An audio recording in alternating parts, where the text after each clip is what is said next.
युद्ध, प्यार, परमाणु विस्फोट, ग्लोबल वार्मिंग, कितना कुछ झेल रहा है हमारा नीला ग्रह। और आखिर इन सब का जिम्मेदार कौन है? हम मनुष्य। परंतु क्या आप जानते हैं हमारे सुंदर से ग्रह को ऐसा बनने में कितना समय लगा था? वो ग्रह जो हमारे लिए सबसे मूल्यवान है, वो कितने सालों के कठिन मेहनत का फल है, क्या आप जानते हैं? आइए आज हम चलेंगे समय में पीछे और शुरुआत से जानेंगे हमारे पृथ्वी के एक चट्टान के टुकड़े से लेकर एक जीवन से समृद्ध ग्रह बनने तक के सफर को। तो आइए हम समय में पीछे चलते हैं, थोड़ा और पीछे।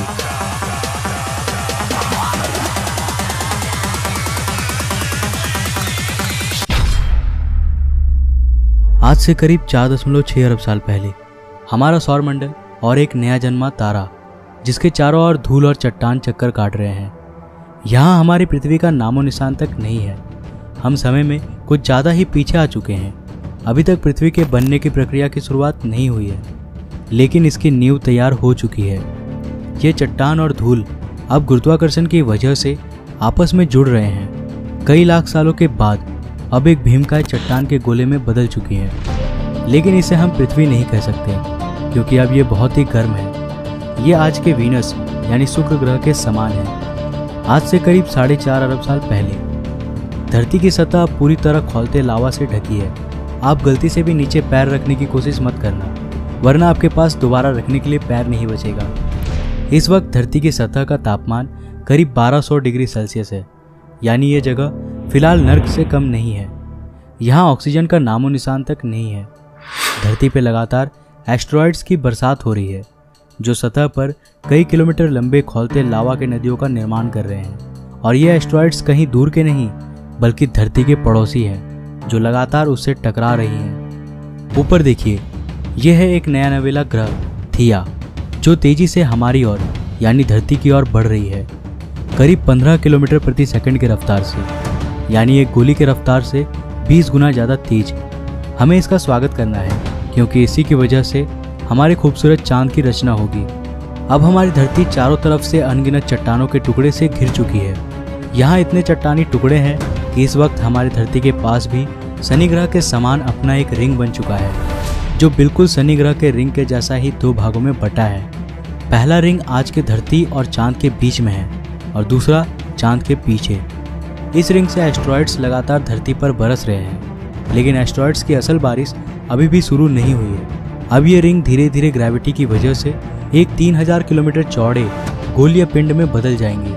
और यहाँ हम देख रहे हैं हमारे चांद के जन्म को। यह है हमारा चांद। इसमें फिलहाल कोई दाग नहीं है और ये अब हमारी धरती के काफ़ी नज़दीक है, जिसकी वजह से यह हमें इतनी बड़ी दिखाई दे रही है। इसका सरफेस अभी पूरी तरह से गर्म लावा से बना है और इतने करीब होने की वजह से यह लगातार धरती पर अपना गुरुत्वाकर्षण प्रभाव डाल रही है। करीब 30 लाख साल बाद अब हमारे सोलर सिस्टम में कुछ ऐसा होने वाला है जिसके बारे में आप लोग शायद ही जानते होंगे। हमारे सौरमंडल के गैस जायंट्स अपने ऑर्बिट्स में बदलाव कर रहे हैं और इस बदलाव की वजह से सौरमंडल के एस्टेरॉइड्स और कॉमेट्स के बीच में एक ग्रेविटेशनल मेश तैयार हो रहा है, जो उन एस्टेरॉइड्स और कॉमेट्स को सौरमंडल के आंतरिक भाग में धकेल रही है, सीधे सीधे मंगल, शुक्र, बुध और हमारी धरती की ओर। यही वो समय है जब हमारे चांद को इन एस्टेरॉइड्स की वजह से उसके जाने पहचाने दाग मिलने वाले हैं। इस अवधि को कहा जाता है the late heavy bombardment. By the way, इस समय हमारा चांद भी बहुत ही गर्म था। यह आसमान में एक बड़े लैंटर्न की तरह चमकता था और यह धरती के इतने करीब था कि इसका गुरुत्वाकर्षण हमारी धरती को आज की तुलना में 25 गुना ज़्यादा प्रभावित कर रहा था। हमारी धरती पर एक दिन 24 घंटों का नहीं, बल्कि केवल 6 घंटों का होता था और इसके कारण धरती के लावा के नदियों में लहरें आज के समुद्रीय लहरों से 20 गुना ऊपर तक उठती थी। लेकिन भला हो हमारे चांद का, जो धीरे धीरे समय के साथ साथ हमारी धरती से दूर चला जाएगा और इससे धरती की घूर्णन धीमी होने लगेंगी और लावा की नदियाँ ठंडी होने लगेंगी, जिससे धरती के सतह का निर्माण होगा।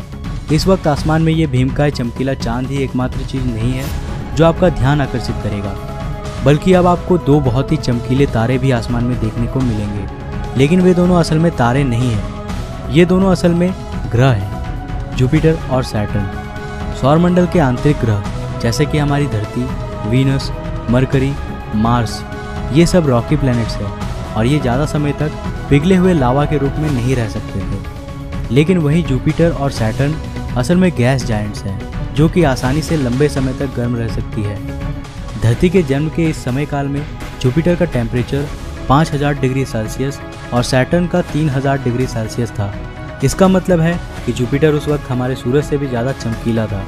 जैसा कि साइंटिस्ट कहते हैं कि तारे अपने जीवन के साथ साथ और चमकीले होते जाते हैं, तो उस समय हमारा सूरज आज से 30% कम चमकीला था।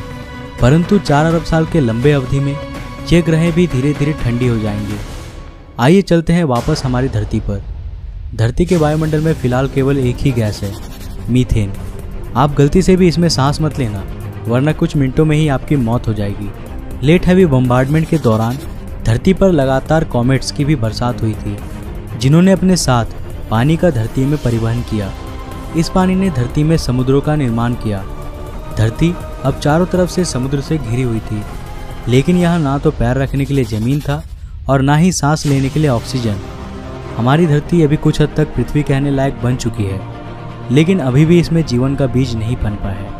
आखिर इसके बाद क्या हुआ था और धरती पर जीवन की शुरुआत कैसे हुई थी?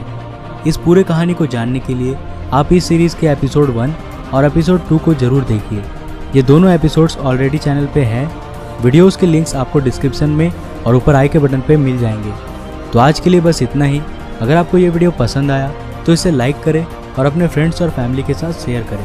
अगर आपने हमें अभी तक इंस्टाग्राम और फेसबुक में फॉलो नहीं किया है तो जल्दी से फॉलो कर लो, लिंक्स आपको डिस्क्रिप्शन में मिल जाएंगे। अगर आप नए हो इस चैनल पे तो ऐसे ही और इंटरेस्टिंग वीडियोस के लिए चैनल को सब्सक्राइब करने के साथ साथ नोटिफिकेशन बेल को भी ऑन कर लो। मैं मिलता हूँ एक और नए एपिसोड के साथ, तब तक के लिए जय हिंद, बाय।